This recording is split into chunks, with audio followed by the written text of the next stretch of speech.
we're back. We're back in reminiscing about the past. Boboid. Roboid. Hey Sam, I'd like to ask Lee about what it's like to compete against the bigger guys. Oh God, haven't we been over this before? And they want me to say, what do you mean by bigger guys? You mean taller guys? Because when someone 5'5" has the same measurements as someone 6'2", doesn't that make them the smaller guy? There you go, word for word from my video, The Blonde Myth. That never bothered me, you know.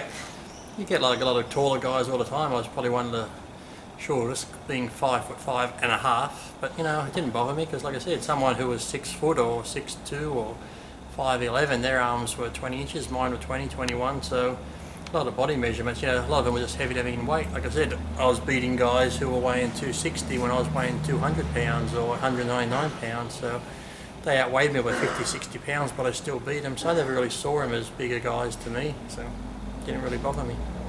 I think too, when the universe, I was shocked at how, you know, you see the Generation Iron and the guys are got the big guts and the big asses, and you know they're very blocky.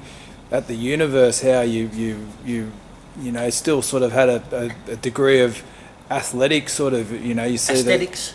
No, more you could you could more properly. Well, bodybuilding is just illusion, really, because like I said, you see Labrada, he competed like what, around 180 pounds or so, but yet he stood side by side with Lee Haney and all those big guys, but never looked out of place. So it's all about having that muscle in the right spots in proportion. That, like I said, somebody who only weighs 200 pounds can look.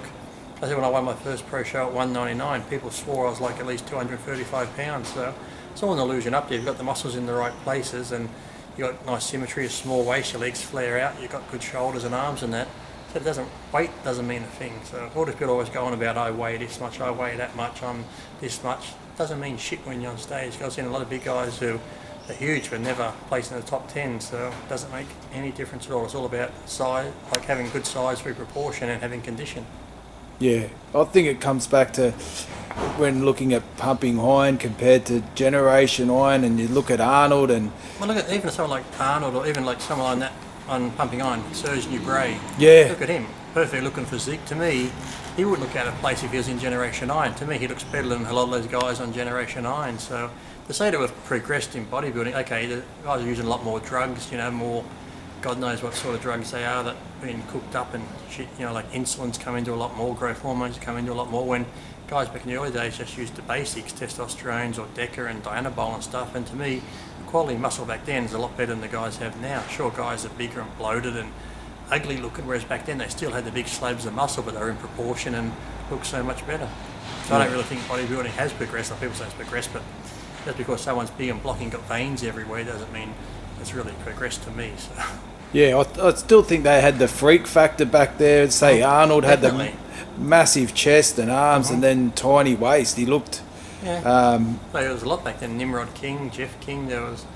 Look at Tony Pearson, Brian Buchanan, even Rich Gaspari back then, you know. He wasn't super massive, but he came in conditioned, and there's so many, like...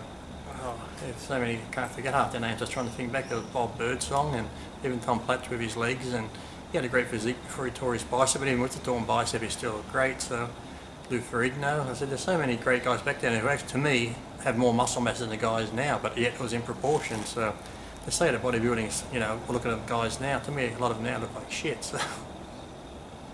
Well, you're not the only one that That's shares from that. the man with the fucking scarf.